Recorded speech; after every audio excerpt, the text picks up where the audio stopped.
Central Park.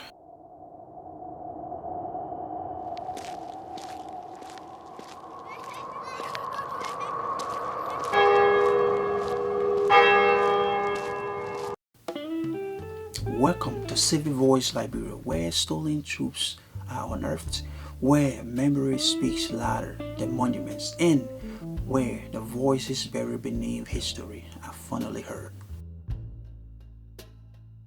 An iconic piece of New York City, a large slice of nature tucked into the concrete of Manhattan. You have seen it in films, walked its trails, or dreamed of its scenery, but beneath the charm and the fame, there is a story the city never told. A story that is vital to mankind. A history most visitors will never see. Before the fountains, before the carriages, before the fame, there was Seneca Village, a free, self-built, black-led community. Erased in the name of progress, a thriving neighborhood destroyed to make room for America's first major landscaped public park. This is not a story of a stolen village. It is a blueprint, a pattern we have seen repeated across the country. This is the story of Seneca Village. In the 1820s, New York City looked very different. Most people live in Lower Manhattan.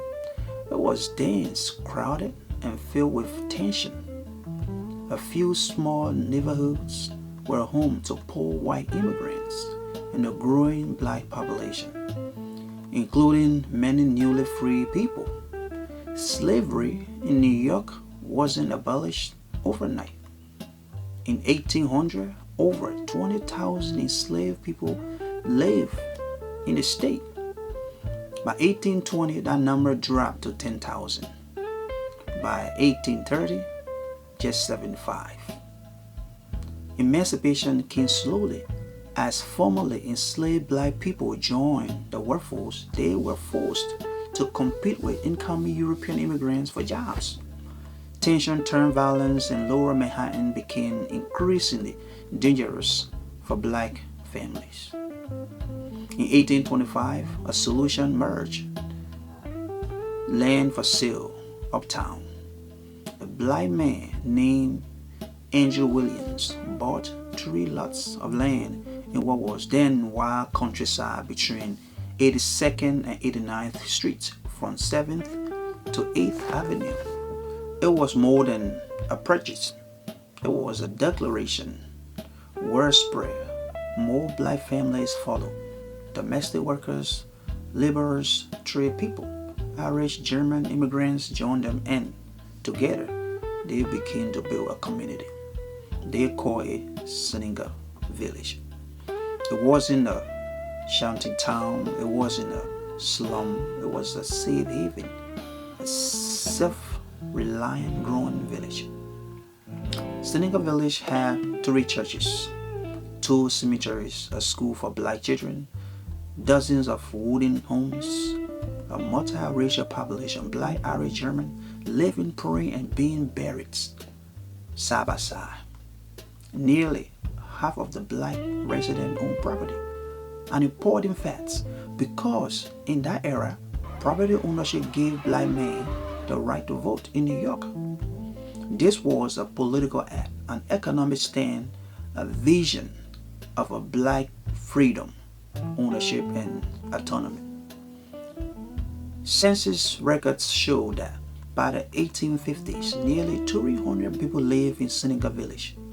Most were laborers, waitresses, domestic workers, and shoemakers.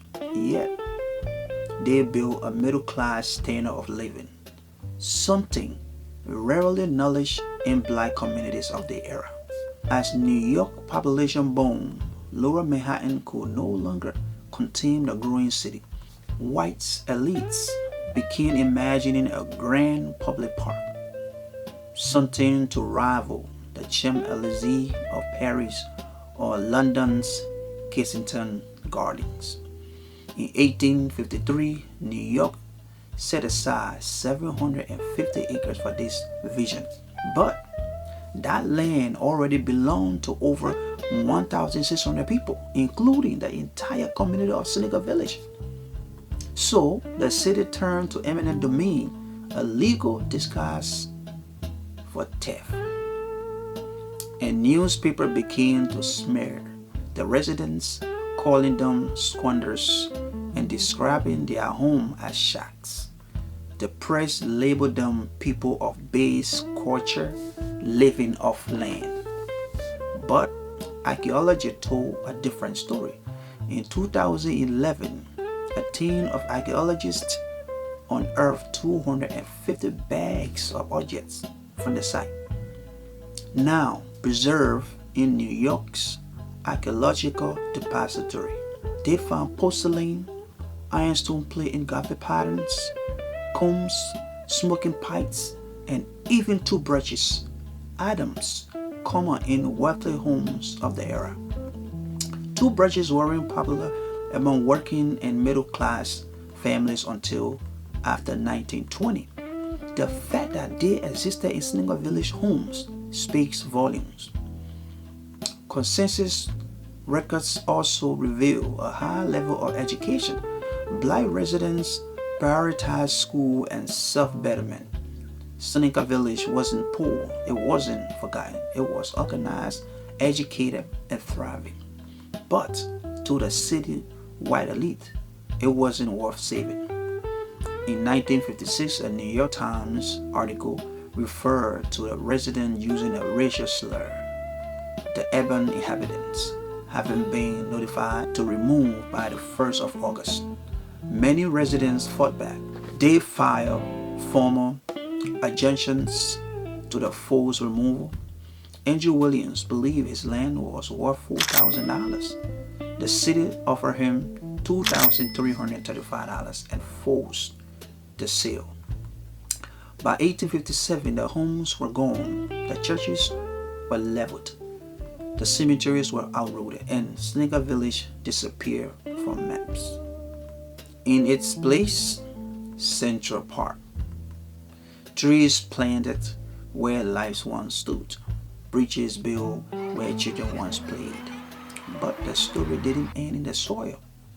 Andrew Williams used his payout to buy land in Newtown. His son, Andrew Williams II, became the first in the family to read and write. Andrew Williams III became a musician, trained at what is now Columbia University, and traveled the world. The family eventually moved west, building businesses, serving in law enforcement, and preserving their names across generations. So the name Andrew Williams continually gets carried over throughout the entire family, and the only variation is the middle name changes. It's absolutely crazy that they all look alike, and the name is still carried out to this day, and my brother also being named Andrew Williams. He's a sharp man. You could see it in the moves that he made. He immediately protested about the takeover, first of all, but it seemed as though he felt his property was worth about $4,000. As the records show, Andrew Williams was offered an amount for his space in Central Park to get him out, and he responded to that request with a counter stating, I should be at least given this much money.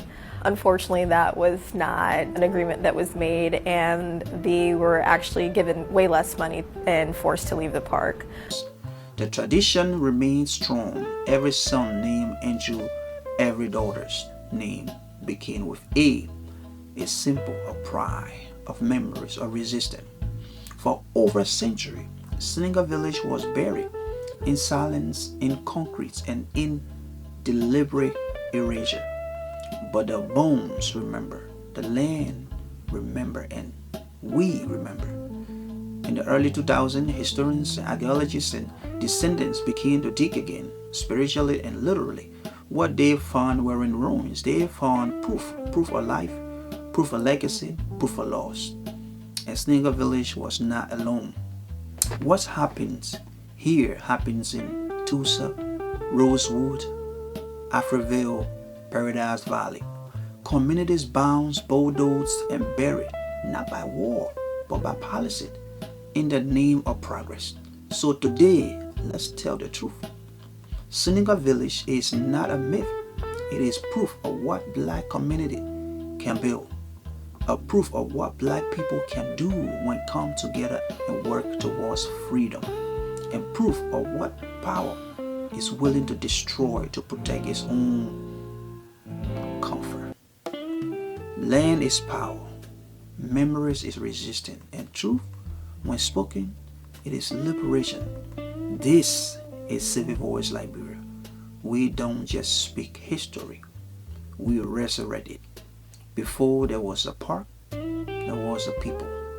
Seneca Village lives.